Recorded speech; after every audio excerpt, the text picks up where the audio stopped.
కేవలం 7,999K up to 10 kgs వరకు బరువు తగ్గి అధిక బరువు నుంచి వచ్చే ప్రధాన సమస్యలను దూరం చేసుకోండి. సూర్య దశాబ్దం తర్వాత తమిళంలో హిట్ కొట్టాడు. తన రికార్డ్స్ ని తానే తిరిగి రాసుకుంటున్నాడు. 13 ఏళ్ల తర్వాత వచ్చిన సక్సెస్ తెలుగు డైరెక్టర్ కి కలిసొచ్చింది. అతనెవరో చూసిద్దామా? కార్తీ ఊపిరితో తెలుగులోకి ఎంట్రీ ఇచ్చాడు. రీసెంట్ గా మరో మూవీని స్టార్ట్ చేశాడు. కార్తీ మీనాక్షి చౌదరి జంటగా మ్యాడ్ ఫేమ్ కళ్యాణ్ శంకర్ దర్శకత్వంలో స్ట్రైట్ తెలుగు మూవీగా రూపొందుతోంది.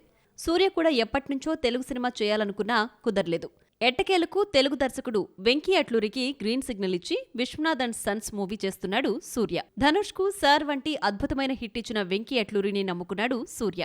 ఈలోగా వచ్చిన కరుపు సూపర్ హిట్ కావడమే కాదు, సూర్య కెరీర్ లో బిగ్గెస్ట్ హిట్ అయింది. ఇప్పటికీ వరల్డ్ వైడ్ గా 250 కోట్లకు పైగా కలెక్ట్ చేసి 300 కోట్ల వైపు పయనిస్తోంది.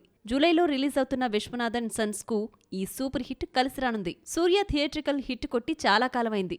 2013లో వచ్చిన సింగం 2 తర్వాత థియేటర్స్ లో హిట్ చూడలేదు. కరోనా తర్వాత డిజిటల్లో రిలీజ్ అయిన సురరై పొట్రు, జై భీమ్ ఓటీటీ ప్రేక్షకులను ఆకట్టుకున్నాయి. 13 ఏళ్లు థియేటర్స్ లో వచ్చిన సినిమాల్లో ఒక్కటంటే ఒక్కటి హిట్ కాలేదు. ఎట్టకేలకు కరుపు హిట్ కావడంతో సూర్య ఫ్యాన్స్ ఊపిరి పీల్చుకున్నారు. కరుపు వంటి బ్లాక్ బస్టర్ తర్వాత జూలైలో రిలీజ్ కానున్న సినిమా విశ్వనాథ్ అండ్ సన్స్ పై హై ఎక్స్పెక్టేషన్స్ ఉండడం కామన్.